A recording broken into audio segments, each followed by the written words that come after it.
Right now. Kayleigh McEnany used to work at the White House, outnumbered co-host and former White House press secretary.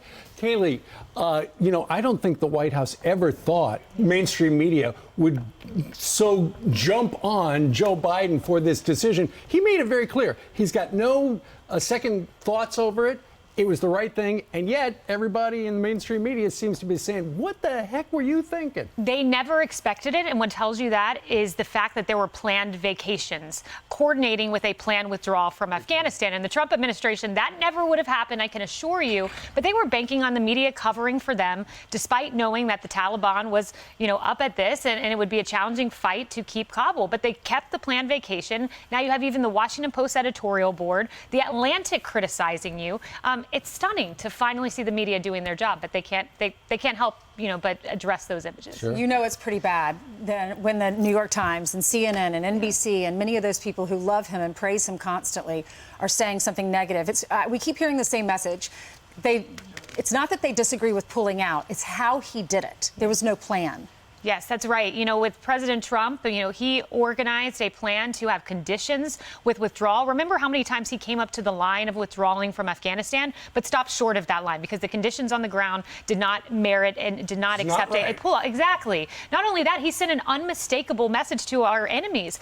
Look what happened to Soleimani. Look at what happened in Syria when they gassed their own people. He addressed it. This would never have happened on President Trump's watch. Never. There is one former Republican now in another channel that sees Biden nothing but blue skies. Listen. 95% of the American people will agree with everything he just said. And for an American president to finally be completely aligned with such an overwhelming majority of what the American people think about Afghanistan is probably a tremendous relief. I've not heard that opinion anywhere else. That is a remarkable statement. And she went on to say that this decision envelops what the Biden doctrine is. Okay, so that doctrine is this: leave our allies behind, the interpreters who partnered with us, seize this country, give it over to terrorists who declared the new Islamic Emirate of Afghanistan, leave 10,000 Americans stranded. That's the Biden doctrine? Surrender? Right. And this is what Nicolle Wallace went on to say. We know that Joe Biden has been for the withdrawal for at least 10 years, famously.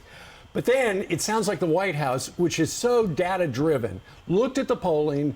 A supermajority of Americans would like to end the war in Afghanistan, just pull out.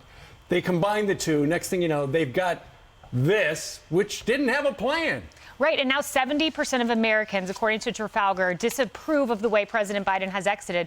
It was 69% who once said, hey, we want to withdraw from Afghanistan. Now 49%.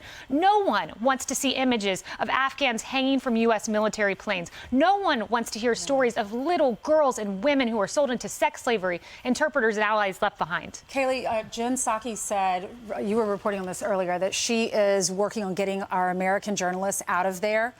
How would she be able to do this? You had her role once. Yeah, I'm not sure how she'd be able to do that. I guess in coordination with the Pentagon. There are now 10,000 Americans left behind. They say they're calling their congressional offices and no response in return. And, Jen Psaki having an out-of-office reply starting on the 15th. That was Sunday. An out-of-office reply. We knew Afghanistan was deteriorating on Friday. There were reports that maybe the Taliban would seize it as quickly as Monday. But that out-of-office reply was still there on Sunday. Stunning. Yeah, it's unbelievable. Real quick, your assessment on this is bad. It's going to get worse. How long does the ugliness for Joe Biden last?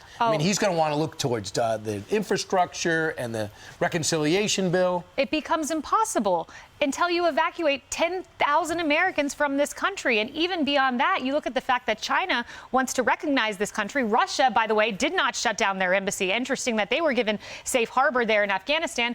China's now going to be a player in this region. This will be a problem for decades to come. This will not stop. Joe Biden needs to address the reconciliation with Afghanistan. Correct. All right. Kayleigh, thank you very much. Thank you.